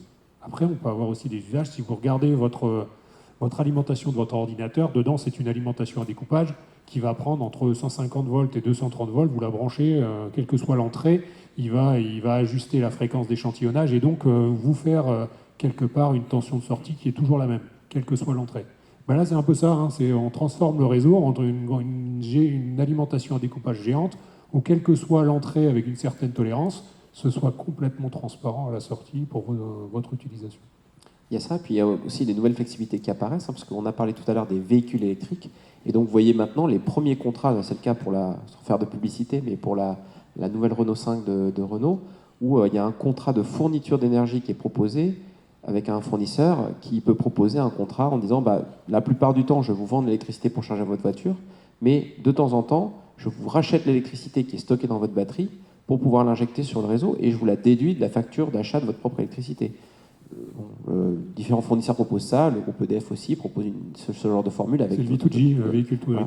Alors, quand on a une seule R5 en France prototype, qui est la première sortie de la ligne, ça ne va pas changer la face du monde d'un pays, mais si on se projette à terme en disant en 2035, plus aucune voiture thermique vendue, il n'y a que des voitures électriques, le parc électrique a déjà monté en puissance et il ne va faire que se déployer. Ce sont des millions de véhicules qui vont rouler demain, et donc des millions de batteries disponibles, et donc dans ce cadre-là, ça s'ajoute en disant, comme disait tout à l'heure Mathias, on a tous les outils, ou ce que je racontais tout à l'heure, on a tous les outils sur le réseau, mais même en dehors du réseau, pour tout ce qui est en interface avec le réseau, que ce soit les industriels avec leur effacement, que ce soit finalement monsieur, madame, tout le monde avec son véhicule électrique, devient un acteur de flexibilité pour faire en sorte que toutes ces petites variables, tous ces potentiomètres, tous ces boutons qu'on s'installe partout, fassent en sorte qu'à nous tous, collectivement, on arrive à avoir des réglages qui permettent toujours de compenser toute l'instabilité et les variations qu'on va rencontrer sur le réseau. Et en France, on l'oublie souvent, mais on a un outil de stockage qui est historique. C'est les ballons d'eau chaude. Les ballons d'eau chaude aujourd'hui, c'est une capacité de stockage qui est énorme, parce que si demain, vous changez vos heures pleine, heure creuse en fonction de la cloche solaire et vous asservissez la recharge du ballon d'eau chaude, la chauffe du ballon d'eau chaude dans cette période où on aura de l'électricité disponible, eh bien c'est tout bénef. C'est-à-dire que vous venez stocker la chaleur par la transformation de l'électricité en chaleur sous forme d'eau chaude au meilleur moment. Voilà, et ça existe depuis des années. Ça n'existe pas dans d'autres pays. Le time of use qui est vu comme une grande avancée aux États-Unis, c'est juste nos heures creuses, heures pleines. Et l'idée d'avoir un stockage sous forme de ballon d'eau chaude, c'est quelque chose qu'il n'y a pas partout dans le monde, alors que c'est quelque chose qui nous paraît, nous, évident maintenant, mais qu'il n'est pas du tout dans d'autres pays. D'ailleurs, ce système-là, il est intéressant parce que on voit qu'on évolue, mais il y a encore du potentiel, parce que là, on est sur des plages qui sont encore fixes. Mais si vous imaginez demain, dans la logique de dire que j'ai des boutons partout et je peux tout régler comme je veux, finalement, on peut avoir des contrats proposés par des fournisseurs, où au lieu d'appeler les ballons d'eau chaude heure pleine, heure creuse sur des plages qui sont des plages horaires fixes, de la même façon que l'effacement des industriels est possible, à un moment où il a appelé cet industriel par l'équilibre du système, on pourrait aussi imaginer que de façon nationale, de façon régionale, de façon locale, sur des poches, en fait, il peut y avoir des signaux réseau, notamment qui sont véhiculés maintenant par le compteur Linky, qui est un outil dont je parlais tout à l'heure, qui permettrait d'asservir en fait tous les ballons d'eau chaude d'une poche donnée à un moment où, sur cette poche-là, on a besoin de déclencher ou de mettre hors service, entre guillemets, de la conso. Finalement, on est en train non plus de piloter un outil à émail national un peu rigide sur des plages horaires données, mais on peut imaginer que dans chaque maison, on a un outil de régulation qui permet ensuite d'affronter cette instabilité. Donc on a des heures creuses qui pourraient ne pas être les mêmes tous les jours, en fait. Exactement. Est-ce qu'il y a des questions dans la salle? Quelqu'un va intervenir sur ces thèmes? Pierre, j'ai juste une remarque pour compléter. Alors tout ce qui a été dit, évidemment, je partage. Je voulais dire qu'il y a aussi un levier qui n'a pas été évoqué, c'est quand même les interconnexions avec les pays voisins, on est interconnecté sur l'ensemble de l'Europe, et que typiquement, le soleil, il ne se lève pas à la même heure quand même à l'est de l'Europe qu'à l'ouest. Et donc, les habitudes de consommation ne sont pas les mêmes dans tous les pays d'Europe. Typiquement, on ne mange pas à la même heure, par exemple, en Espagne ou en Allemagne. Et donc, on peut jouer aussi sur ces différences en Europe pour essayer d'alimenter les Français, en l'occurrence, le mieux possible, et jouer sur cette complémentarité entre tous les pays. Donc est-ce que c'est un atout d'être une région frontalière, ou est-ce que c'est un inconvénient? Alors, c'est à la fois je dirais que c'est un atout, ça a quand même une caractéristique, c'est qu'on peut être traversé par des flux extrêmement importants du nord de l'Europe à un moment donné, et donc ça peut être aussi une difficulté. Donc, on a les deux. Alors, on repassera la parole dans la salle après, parce qu'on me fait signe qu'il faut avancer un peu. Il va falloir construire de nouvelles lignes électriques également, alors, donc dans la région, j'imagine. On sait que là aussi, ça rencontre pas mal d'opposition. En général, les gens n'aiment pas qu'il y ait une ligne qui leur passe par au-dessus de la tête. Combien est-ce qu'il va falloir encore construire de nouvelles lignes électriques? On a quantifié un peu tout ça?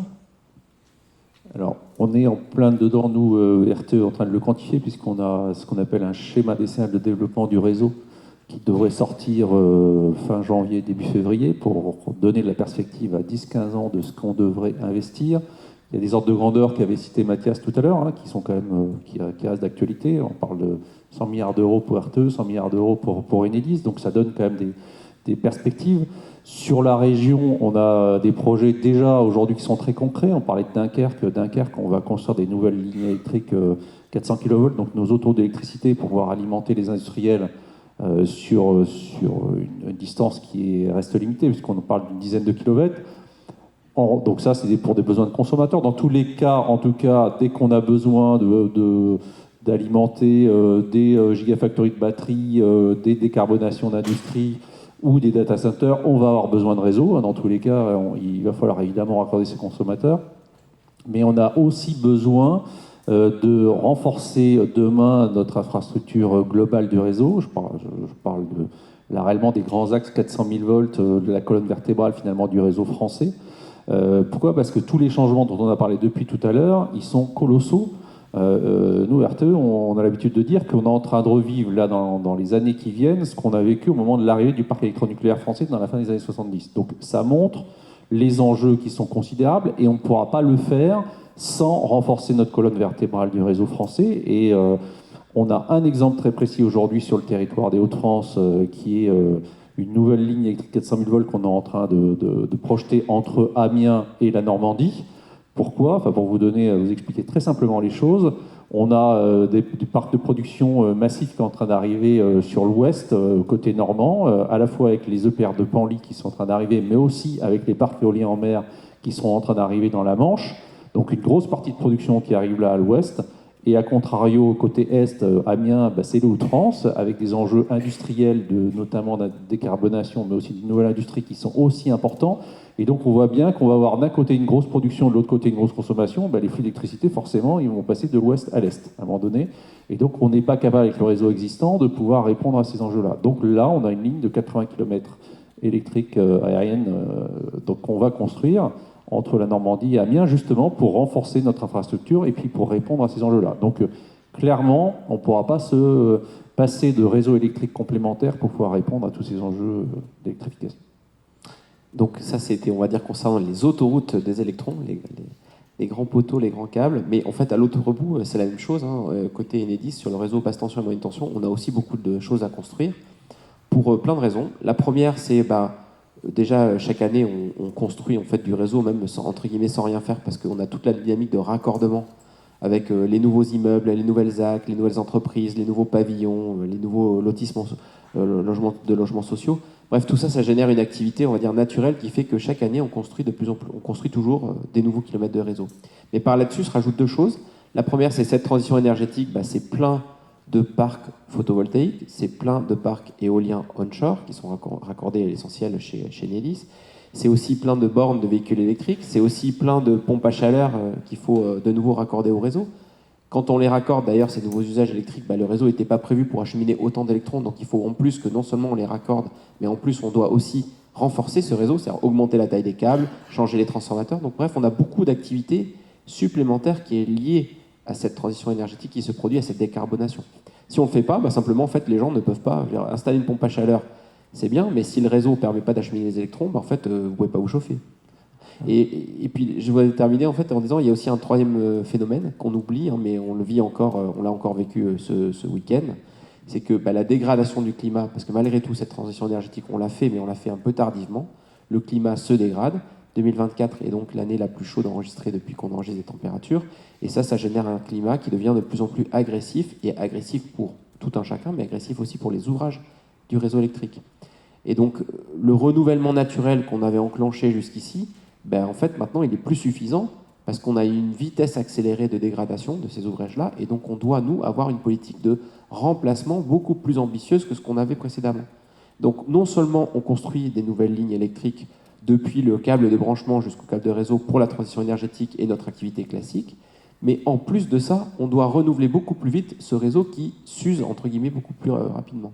Alors, vous avez parlé véhicules électriques. Actuellement, les utilisateurs de véhicules électriques se rechargent essentiellement à domicile. Il y a un sujet qui inquiète beaucoup les gens qui habitent en immeuble collectif, en appartement, c'est comment ils vont faire, eux, pour recharger leur voiture électrique. Ils ne vont pas tirer une rallonge par leur fenêtre. Oui, alors je voulais juste terminer sur la question d'avant et après je reviens sur cette question-là. Il y a un truc que j'ai aussi pas dit mais qui est important, parce que Laurent a parlé des grands poteaux, des grands câbles, je vous ai parlé des moyens et des petits. Entre les deux, il y a juste un petit objet qui s'appelle un poste source. Donc en gros, c'est un gigantesque transformateur. Quand on fait tout ça, il faut aussi qu'on construise des postes sources. Alors, un poste source, pour ceux à qui ça ne parle pas, en général, c'est l'ordre de grandeur pour nous, et en plus il y a aussi la partie RTE, mais pour nous c'est en gros 1 hectare. À la maille nationale chez Enedis, pour se rendre compte de cette ampleur dont parlait Laurent tout à l'heure, cette deuxième électrification de la France, nous, à la maille nationale actuellement, les années passées, on construisait entre 2 et 4 postes sources nouveaux par an. Juste pour le Nord-Pas-de-Calais, on en a une centaine. Donc vous voyez, on a 25 régions, on doit être autour de 2000 postes sources en France. On en construisait 2 à 4 par an. Super stable. Là, maintenant, sur les 5 ans qui viennent, il faut qu'on en construise 100, et sur les 5 ans suivants, encore 100. Donc on a 200 à faire en 10 ans. C'est une vingtaine par an. On doit faire x5 minimum par rapport à ce qu'on faisait jusqu'ici. C'est-à-dire trouver les terrains, déposer les permis de construire, instruire les litiges quand il y a des litiges avec les riverains, n'est-ce pas Laurent ?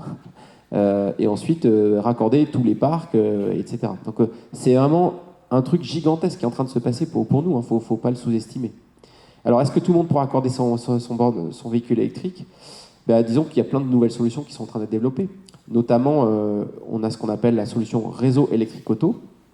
Donc ça, c'est quoi? C'est dans le collectif. Les gens, ils ont un parking souvent. Ce parking-là, il va falloir qu'on arrive à équiper donc des câbles qui vont partir depuis, comme on équipait les logements, on va dire en colonne verticale, maintenant on va devoir équiper les parkings en colonne horizontale. Donc il y a une solution qui a été déployée, des textes et des décrets qui ont été publiés par les pouvoirs publics, qui fait qu'il y a deux types de solutions. Une solution, on va dire, marché, avec des opérateurs de marché, auquel cas nous, Enedis, on délivre la puissance à un point de livraison à l'entrée de la copropriété, et à l'intérieur, l'opérateur de marché installe les installations et facture au client le prix de l'énergie et le coût de l'installation. Ou il existe aussi une solution publique. Dans ce cas-là, Enedis construit la partie du réseau à l'intérieur du parking, qu'on va donc opérer. Et là, ensuite, les fournisseurs proposent des contrats de fourniture d'énergie pour les gens, pour qu'ils puissent charger leur véhicule. C'est comme ça que ça va marcher. Disons, pour les pavillons, il n'y a pas non plus tellement de problème. Les gens peuvent s'installer une borne chez eux. Ce qui reste peut-être à réfléchir, c'est dans l'espace public, où qu'est-ce qui se passera pour les gens qui ont peut-être des petits pavillons, mais pas de parking, pas de place de stationnement chez eux. Donc ça, c'est la question. Et donc, finalement, aujourd'hui, qu'est-ce qu'on trouve dans l'espace public? Déjà, on trouve les superchargeurs sur les autoroutes là, pour les grands transits. Et puis, ce que nous disent les collectivités avec qui on travaille, c'est qu'ils déploient ce qu'on appelle des schémas directeurs d'installation des bornes. Et la plupart du temps, ils vont donc mailler en fait, les communes avec des parkings, souvent des places de parking centralisées, donc, pour faire en sorte que chacun a une distance de X mètres. Il y en a qui décident 100 mètres, d'autres qui décident 50 mètres. Enfin, chaque commune ou chaque collectivité a sa propre politique de transport, mais que dans un rayon, on va dire, raisonnable, les gens puissent toujours accéder à une place de parking équipée. À titre juste de témoignage, c'est assez intéressant, parce que moi, il se trouve que mon frère habite en Finlande. Ça fait de nombreuses années que je vais le voir régulièrement. Et en Finlande, en fait, ils ont déjà fait ça, mais pas du tout pour les raisons de véhicules électriques. Ils l'ont fait parce qu'en hiver, il fait tellement froid que pour démarrer votre voiture le matin à 7h du matin, il faut que vous ayez préchauffé le moteur. Donc toutes les places de parking sont équipées aujourd'hui avec des câbles et un petit appareil, alors qui n'était pas dimensionné pour charger une batterie. Mais quand même, c'est interpellant, parce que quand je vais chez lui, je me dis, mais en fait, le monde de demain chez nous, je le vois en fait en vraie grandeur. Je le vois quand je vais chez lui et je vois toutes les places de parking raccordées avec des câbles. Et donc finalement, oui, pour répondre à votre question, moi je crois que demain, ce que moi je vois quand je vais chez mon frère en Finlande, c'est ce qu'on va voir chez nous, ici. Alors je crois qu'il y avait une question dans la salle avant de passer au dernier thème tout à l'heure. Qui est-ce qui voulait prendre la parole dans la salle ?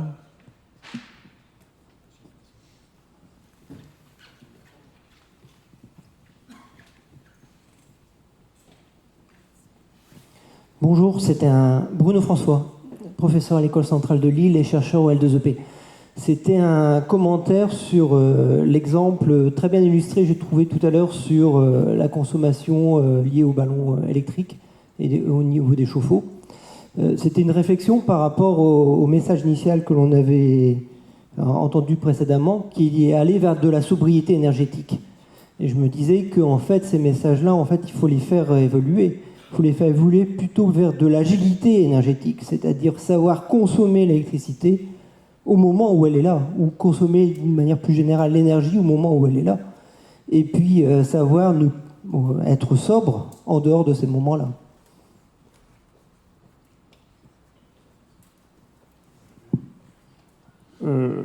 Juste en élément de réponse sur cet enjeu-là. Effectivement, quand vous avez raison qu'il y a cette subtilité-là qu'il va falloir faire rentrer dans la tête des uns et des autres.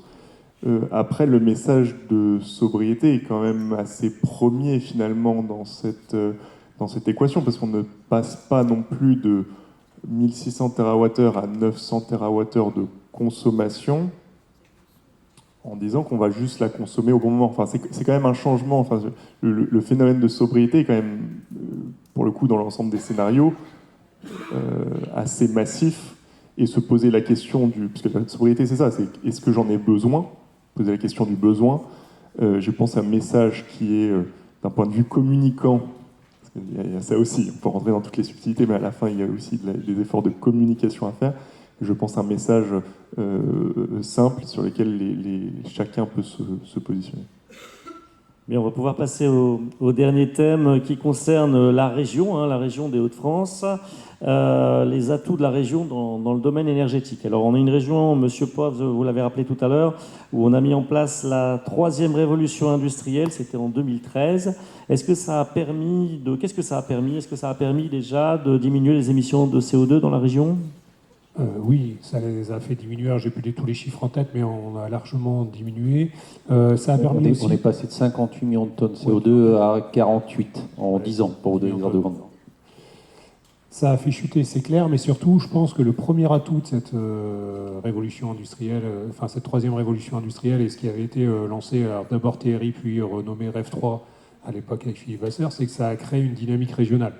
Ça a créé une dynamique régionale et une prise de conscience peut-être un peu plus tôt que la moyenne en France, une dynamique chez les industriels, y compris, alors on y travaille, je regarde la direction REV 3, chez les particuliers, parce que c'est bien l'enjeu maintenant, c'est que au-delà des acteurs un peu habituels du monde de l'énergie et de l'industrie et des entreprises, on aille vers chaque particulier. Et en cela, je pense qu'il y a eu un impact de la crise énergétique, c'est que ça a permis de remettre le focus sur cette importance du rapport à l'énergie au sens large. Mais je pense aussi qu'on a un atout avec nos académiques, et je pense que il y a Xavier Guillot, je voudrais bien lui passer le micro pour qu'il nous dise un peu ce qu'on fait, parce qu'on a des laboratoires, on parlait du L2EP, on a des laboratoires communs à plusieurs universités, on a des écoles d'ingénieurs, on a des universitaires, on a des chercheurs, on a un tissu de recherche dans la région qui est extrêmement développé. Et je pense que quand on parle de smart grids, si tu peux nous en dire un mot en langage compréhensible et en quelques mots, quel est le travail qui aujourd'hui est mené? C'est quoi des projets de smart grids et en quoi ça peut être utile, cette avance de réflexion qu'on a pu avoir dans l'ensemble des laboratoires, dans les écoles et dans les universités, que l'on peut retrouver au travers notamment des axes de recherche du pôle Médée. Donc Xavier Guillot, je suis professeur à Centrale Lille et membre du L2EP, effectivement, et animateur de la partie réseau pour le pôle Médée, et puis le contrat de plan interrégion aussi 4.0. Donc effectivement, il y a déjà beaucoup d'activités autour de toutes les thématiques qui ont été évoquées, peut-être pas toutes les thématiques, parce qu'il y a beaucoup de choses qui ont été évoquées, mais notamment les aspects flexibilité, notamment les aspects aussi pilotage de réseau, etc. Donc là, le pôle Médée regroupe un peu une grande partie de ces initiatives, et donc depuis maintenant pas mal d'années. Et puis on a le contrat de plan interrégion qui est venu renforcer cette activité, qui est actuellement en fonctionnement jusqu'en 2027, où tous les acteurs régionaux de la recherche se fédèrent autour de cette dynamique-là. Donc là, on travaille aussi pour bien coordonner les différents acteurs régionaux, que ce soit entre Compiègne, Amiens, Lille, bien sûr, sur les réseaux, pour pouvoir répondre à ces besoins, puis développer des plateformes aussi. Donc il y a plusieurs plateformes régionales, je ne vais pas toutes les mentionner de peur d'en oublier, évidemment, mais des plateformes avec des démonstrateurs qui permettent aussi de montrer tout ça, parce qu'il y a beaucoup de pédagogie à faire. Donc aujourd'hui, il y a déjà beaucoup de pédagogie qui a été faite au niveau des chiffres, c'est important, et aussi au niveau de ce qu'on peut faire concrètement. Donc les plateformes peuvent contribuer aussi à expliquer tout ça sur des choses très concrètes. Voilà, donc en quelques mots, sans vouloir trop en dire. Merci, c'est d'ailleurs été dit sur le contrat de plan État-région 4.0, on a la chance d'avoir le pilote coordinateur là, qui est avec nous. Mais ça aussi, c'est toute la complexité, il y a des effets rebonds, il y a plein d'effets parallèles sur les réseaux, tu en as parlé, mais c'est toute cette technicité ou comment on l'adresse de manière scientifique pour qu'elle soit complètement transparente au niveau des utilisateurs. Ça paraît simple, mais c'est extrêmement complexe pour que ce soit simple. Et comme vous le disiez tout à l'heure, quand j'appuie sur mon bouton, je ne me soucie pas des harmoniques, du fait qu'il n'y ait pas assez de magnétisants, parce qu'il y a moins de machines tournantes, il y a plus de PV, enfin c'est des choses comme ça.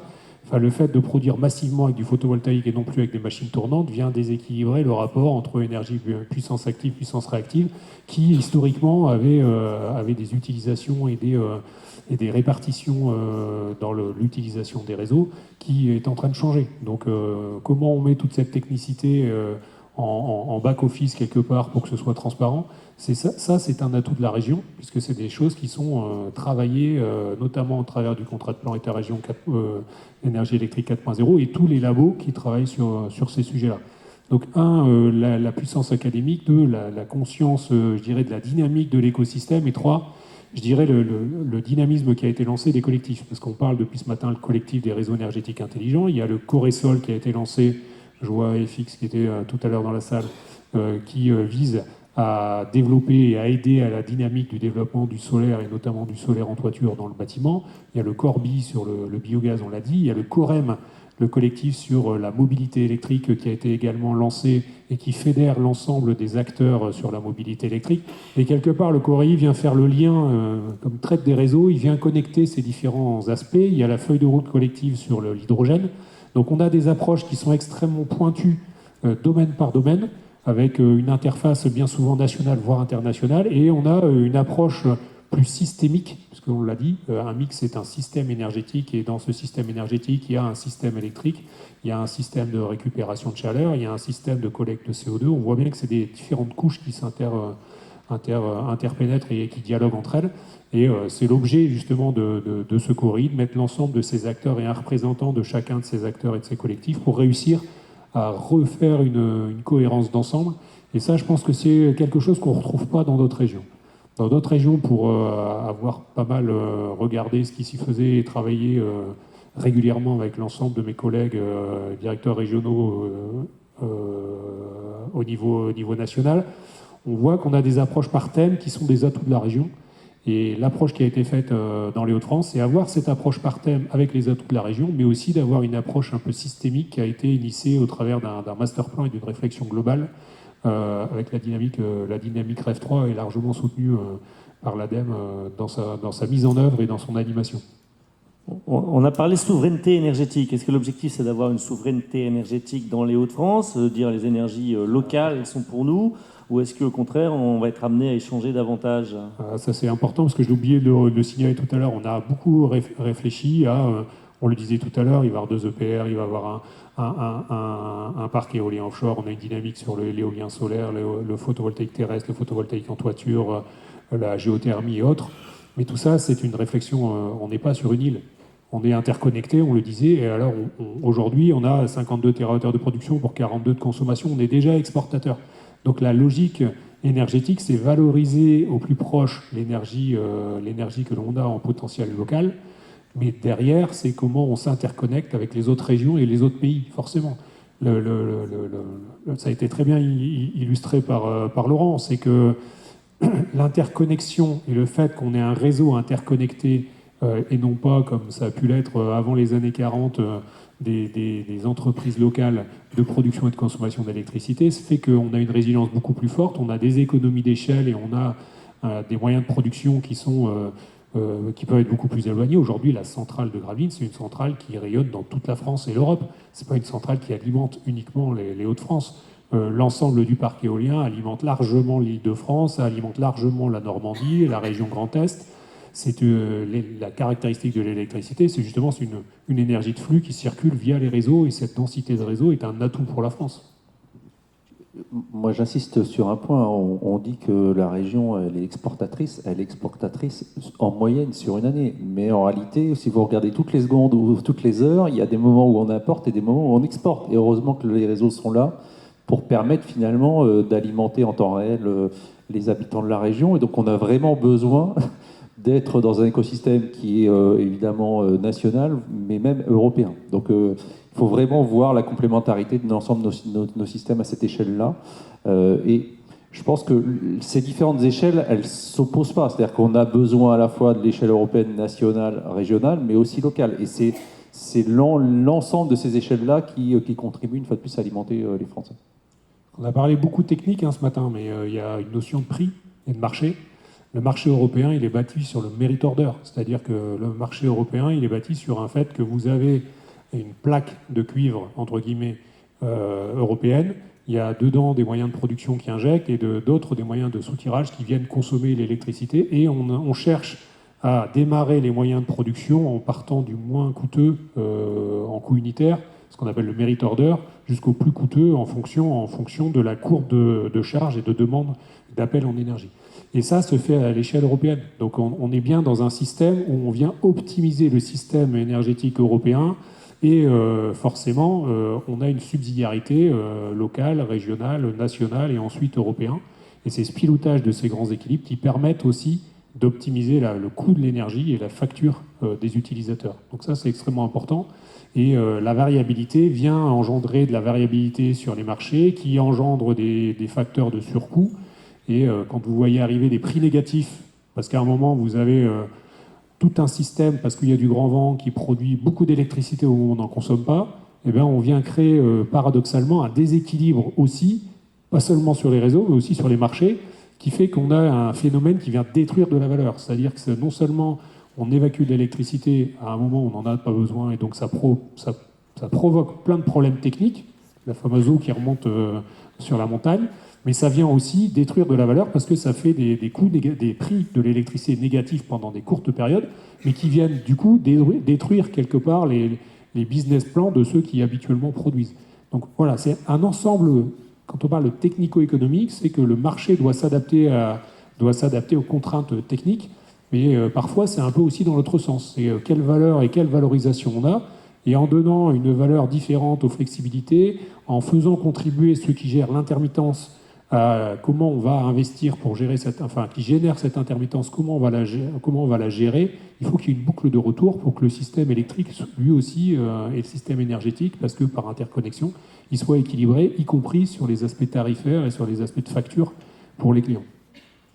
Alors on a parlé, si j'ai bien retenu, de 100 milliards d'euros d'investissement pour les réseaux électriques, de construire 200 milliards d'euros. Allons-y. Et ils dépensent beaucoup, mes collègues, 100 et 100. Construire de nouveaux réacteurs nucléaires, des nouvelles éoliennes, des nouveaux photovoltaïques. Et donc ça va générer beaucoup d'emplois, ça. Quels sont les emplois dont on va avoir besoin, dans la région en particulier? Est-ce qu'on ne risque pas de manquer de main-d'œuvre? Alors ça, oui. Si on ne fait rien, on manquera de main-d'œuvre, et non, puisque on parlait des académies qui sont largement engagées dans cette réflexion. Il y a des travaux qui ont été lancés. Alors c'était une partie, vous voyez dans le dernier de Corée, compétences et emploi pour une filière d'excellence, c'est exactement la réflexion qui a été lancée. C'est qu'une fois qu'on a mobilisé l'ensemble des leviers, un des leviers qu'il faut aussi mobiliser, c'est comment les mettre en œuvre, ces leviers techniques. Donc il faut des compétences, donc il faut qu'on anticipe pour que les personnels qui vont être nécessaires pour tel ou tel moyen de production, tel ou tel déploiement de solutions innovantes de pilotage des réseaux, il faut qu'on ait ces compétences. Aujourd'hui, dans la région, il y a plusieurs GPEC, donc gestion prévisionnelle des emplois et des compétences, qui avaient été lancées. Il y a une démarche régionale qui avait été lancée, alors d'abord dans le Dunkerquois, ça s'appelait Dunkerque 2030, pour ceux qui se souviennent, parce qu'il y avait une urgence à faire des choix structurants.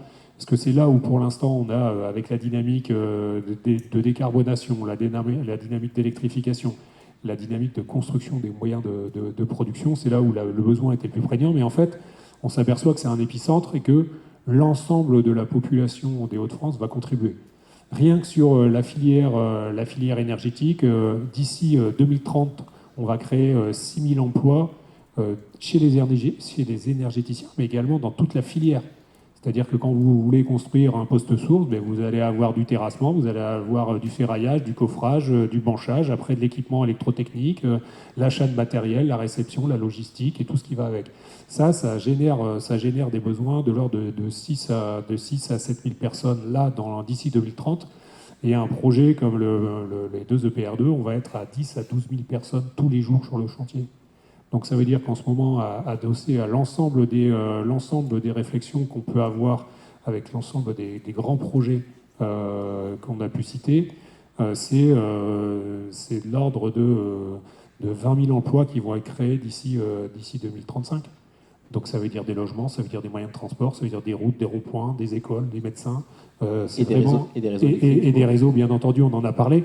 Mais ça ne vient pas hors sol. C'est-à-dire que c'est vraiment une ville qui se construit sur la ville et avec des impacts qui vont bien au-delà de la région. C'est-à-dire que l'ensemble, si ces projets sont parfois, et on a peut-être trop parlé du Dunkerquois parce que c'est l'épicentre, mais le rayonnement, il est bien au-delà de la région Hauts-de-France, et en tout cas dans toute la région Hauts-de-France, il va au-delà dans ses besoins en compétences, dans ses besoins en formation, dans ses besoins en fabrication de logements et les besoins induits. C'est juste colossal. Hein. On est, je pense, la région qui va être au-delà de la. On parlait tout à l'heure de la Normandie qui arrive en premier avec les 2 EPR à Penly, mais le cumul de l'ensemble des projets qu'on évoquait côté usage, consommation, décarbonation, industrie, plus le cumul de tous les moyens de production nouveaux, pareil, la filière éolienne, la filière PV, la filière éolienne offshore, la filière nucléaire, qui se cumulent dans notre région, on est une des régions où on a la plus grosse dynamique d'emploi et donc de formation.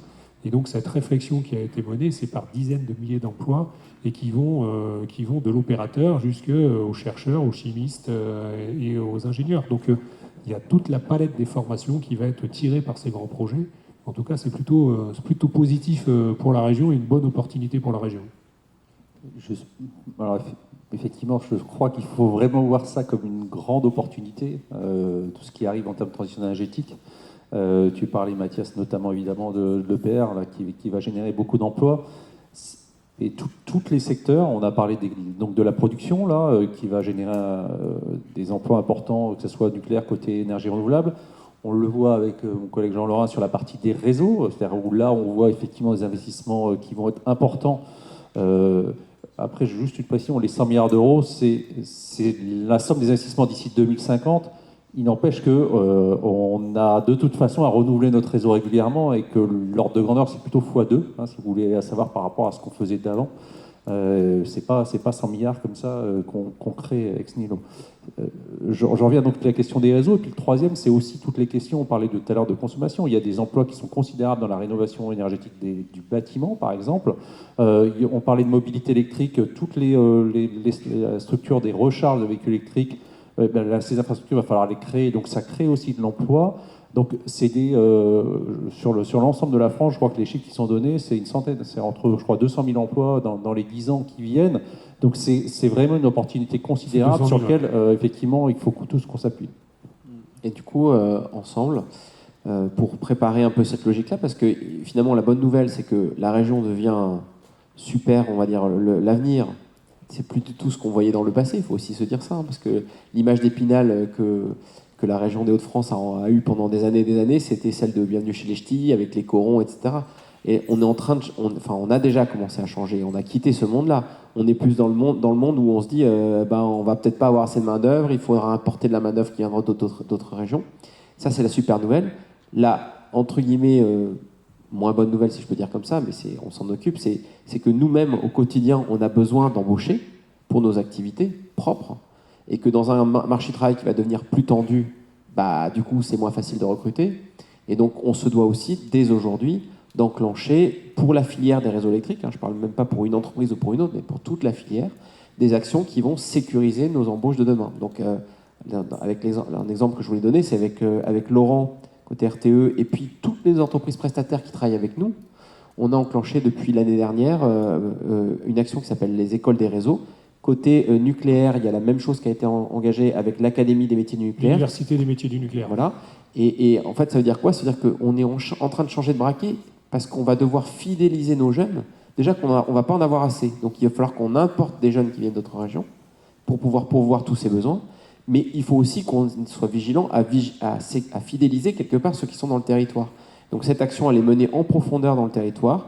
On noue des partenariats avec l'éducation nationale dans des lycées professionnels et des BTS. Et on va intégrer des contenus de nos métiers dans les cursus de formation. On accueille les professeurs en formation chez nous. On va prendre des dizaines ou des centaines de jeunes en stage ou en mentorat. Bref, on est en train de les sensibiliser à tous les enjeux de cette filière, qui sont très nombreux, pour faire en sorte que le jour où on a un de ces emplois nouveaux proposés, qui soit chez n'importe lequel d'entre nous, et chez nos partenaires prestataires, parce qu'on ne travaille pas tout seul non plus, qu'on ait peut-être 1, 2, 3, 4, 5 candidats qui lèvent la main et qui nous disent « Oui, moi j'ai envie de rester dans le territoire des Hauts-de-France pour contribuer à faire en sorte que cette transition énergétique et cette carbone neutralité eh ben, on la fasse tous ensemble et que chacun en soit acteur. Merci, on arrive au terme de ce débat. Qu'est-ce qui veut conclure? Une phrase de conclusion. Juste les chiffres sur l'emploi, c'était l'ADEME avait évalué à 540 000 créations d'emplois en 2030 et 1 million en 2050. Voilà. Que conclure? Juste de dire que le travail du CORI est précieux dans ces grandes transformations, que d'anticiper l'ensemble de ces changements va nécessiter du jus de cerveau. On le voit, il en consomme déjà beaucoup, il en consommera encore beaucoup dans les années à venir, que ça associera tout le monde, les citoyens, les entreprises, les associations, les collectivités, tout le monde sera embarqué dans ces grandes transitions, que le quotidien va changer. Les scénarios, là aussi je vous invite de nouveau à aller les voir, les scénarios de l'ADEME le montrent. Tous ces changements dans les modes de production, la manière dont on l'accompagne, les sobriétés, la bonne utilisation de l'énergie au bon moment, à un moment, ça va avoir des impacts concrets dans la vie de chacun. Il faut qu'on les accompagne et qu'on les intègre. En tout cas, voilà, ce sont de choses à regarder de près. On a de plus en plus besoin d'instances comme le CORI pour les anticiper. Eh bien, merci à vous, Mathias Pov. Juste, même si on ne parle pas après l'État, non, juste vous remercier pour votre présence ce matin, parce que j'insiste, on le fera ensemble. C'est-à-dire que le CORI, c'est un collectif. Et donc, si vous êtes là, c'est que vous êtes intéressés. Donc, rejoignez, si ce n'est déjà fait, l'ensemble des travaux. Vous êtes les bienvenus. On aura besoin du jus de cerveau. Et le jus de cerveau, c'est le jus de vos cerveaux. Donc, n'hésitez pas à nous rejoindre et à venir contribuer aux travaux. En tout cas, on se retrouve cet après-midi pour poursuivre ensemble avec une autre table ronde et puis des ateliers. À tout à l'heure et bon appétit.